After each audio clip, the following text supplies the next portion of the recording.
Shalom, hoje nós queremos falar sobre um chamado, o nosso chamado de sermos sal e luz. Para isso nós vamos ler lá em Mateus capítulo 5, os versos 13 a 16, que diz assim: Vós sois o sal da terra, mas se o sal perder o seu sabor, com o que se há de temperar? Para nada mais presta, senão para se lançar fora e ser pisado pelos homens. Vós sois a luz do mundo. Uma cidade edificada sobre um monte não pode ser escondida. Igualmente, não se acende uma candeia para colocá-la debaixo de um cesto. Ao contrário, coloca-se no velador e assim ilumina todos os que estão na casa. Assim, deixai a vossa luz resplandecer diante dos homens, para que vejam as vossas boas obras e glorifiquem o vosso Pai que está nos céus. Então, quando nós olhamos para esse texto, nós vemos que a primeira coisa que ele está falando para nós, que Jesus fala para mim, para você, é que nós temos uma identidade. Uma identidade. Vós sois, você é, você tem uma identidade. Lembre-se que Jesus, ele foi tentado ali no deserto na identidade. Satanás chegou para ele e disse: se és filho de Deus. Então, a nossa identidade é que vai nos fortalecer. Quando nós temos consciência de quem somos, isso vai nos firmar os passos e o nosso destino, aquilo que nós temos que fazer. O diabo não tem truques novos, ele vai sempre usar as mesmas artimanhas para tentar nos enganar, nos seduzir e nos tirar do propósito de Deus. Mas eu quero dizer que o propósito da sua vida é maior do que a sua realização pessoal. Você foi planejado por Deus e não é obra do acaso. Você foi feito por Deus. Então, existe um porquê para a sua vida. Não é simplesmente o nasceu e pronto, agora vai viver e um dia vai morrer e acabou.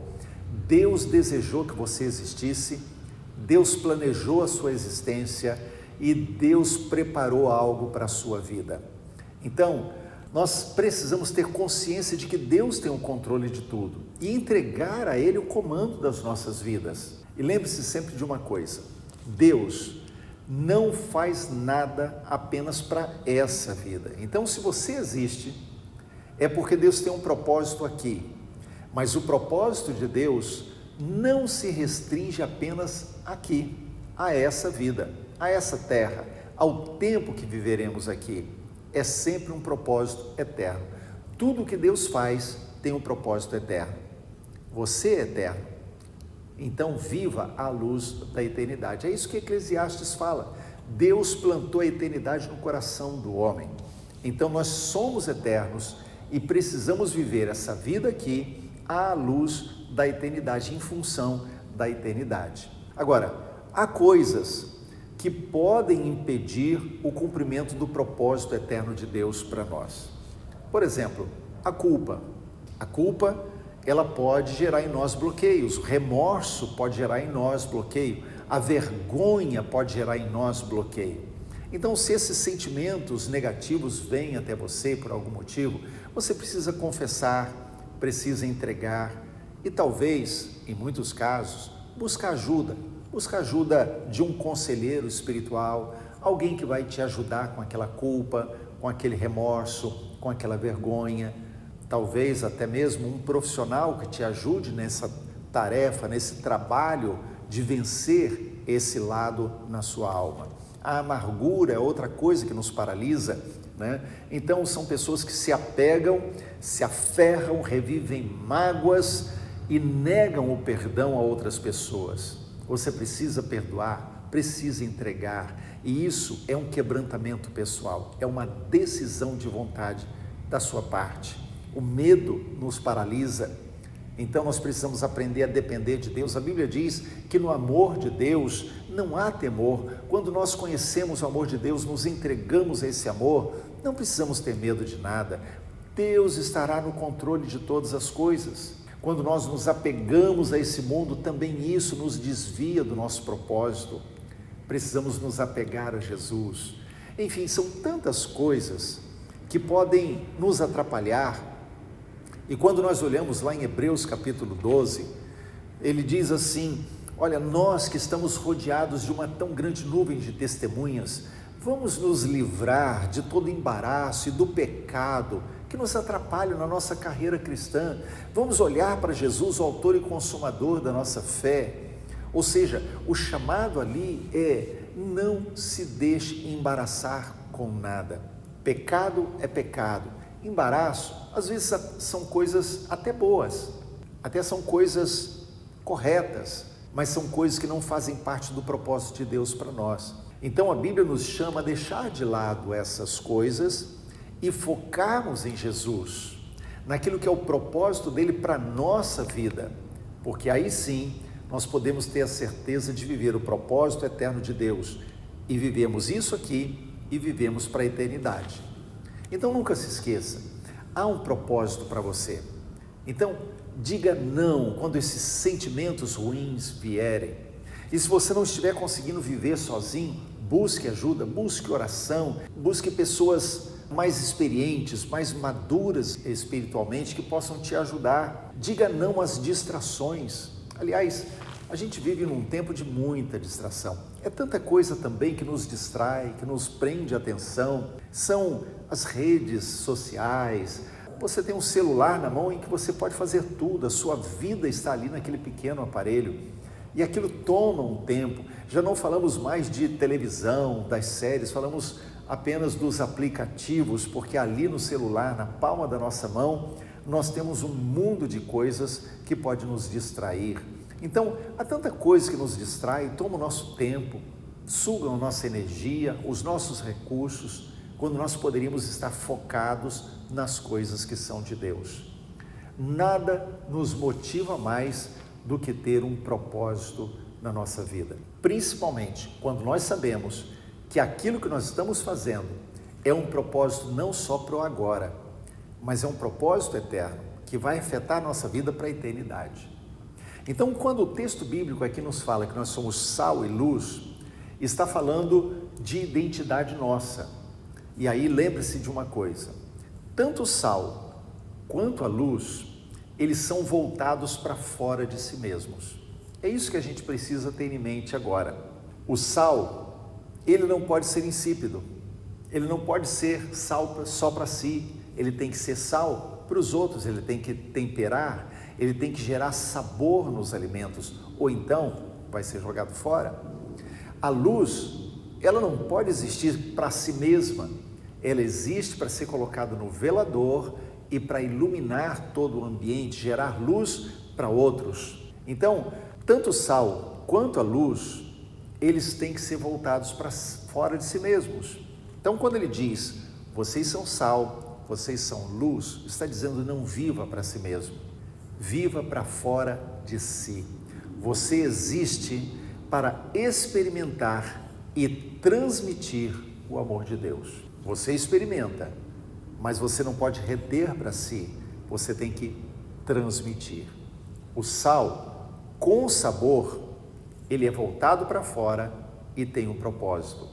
Sem sabor, ele é voltado para si mesmo e ele tem que ser lançado fora. Não existe propósito para ele. A luz, ela não existe sem a fonte. Então, a luz, ela tem que ser voltada para fora e isso dá a ela um propósito. É isso que nós precisamos ter em mente. A luz existe para dar direção, para mostrar aquilo que está escondido, para dar segurança àquele que antes estava em trevas. Então, se você tem a fonte que é Jesus, ele disse: eu sou a luz do mundo. Se você tem Jesus que é a fonte, você já é luz, porque a fonte da luz está em você. Você existe para agradar a Deus, você existe para o louvor da glória de Deus. Toda pessoa, algum dia, em algum sentido, de alguma forma, se rende a alguém, e esse alguém será a fonte da sua vida. Pode ser Deus, pode ser um ídolo, pode ser dinheiro, pode ser um medo, pode ser um rancor, pode ser você mesmo. Mas o fato é que todas as pessoas, em algum sentido, em algum momento, se entregam, se rendem a alguém. E esse alguém será a fonte da sua vida. Quando você se rende a Jesus, Jesus se torna a fonte. Jesus se torna a razão de você existir. E aí tudo que você faz será para refletir no mundo a luz que é o próprio Jesus. Então, nunca se esqueça, a nossa vida, ela é muito breve, ela é muito rápida. A Bíblia diz que a nossa vida é um sopro, ela é uma brisa, ela é como uma flor que se seca, ela passa muito rápido. E nós precisamos estar atentos a aproveitar esse tempo da vida, porque após ela vem uma eternidade. Veja o que diz o Salmo 39, nos versos 4, 5 e 6. Diz assim: Senhor, dá-me a conhecer o término da minha vida e a quantidade dos meus dias, a fim de que eu compreenda quão frágil eu sou. Eis que fizeste meus dias da largura de palmos, e a duração da minha vida é quase nada diante de ti. Todo ser humano, seja quem for, não passa de um breve sopro. Como uma sombra fugaz, passa o ser humano pela vida, e fútil é a sua luta fatigante. Acumula riquezas, todavia não sabe quem de fato vai desfrutar delas. Então, invista a sua vida naquilo que é eterno. Veja, a nossa vida é muito passageira. Há pessoas que se dedicam tanto a angariar recursos, bens. No final das contas, vai partir dessa vida e tudo vai ficar. Como diz o texto, não sabe quem de fato vai desfrutar daquilo que ele construiu. Então, invista a sua vida naquilo que é eterno. Invista em Deus, no seu relacionamento com Deus. Invista na sua família. Leve a sua família com você para o céu. Invista na sua igreja, é a sua família espiritual. Invista em testemunhar de Jesus, falar de Jesus para outras pessoas. Esse é o tesouro que a traça não come, a ferrugem não consome.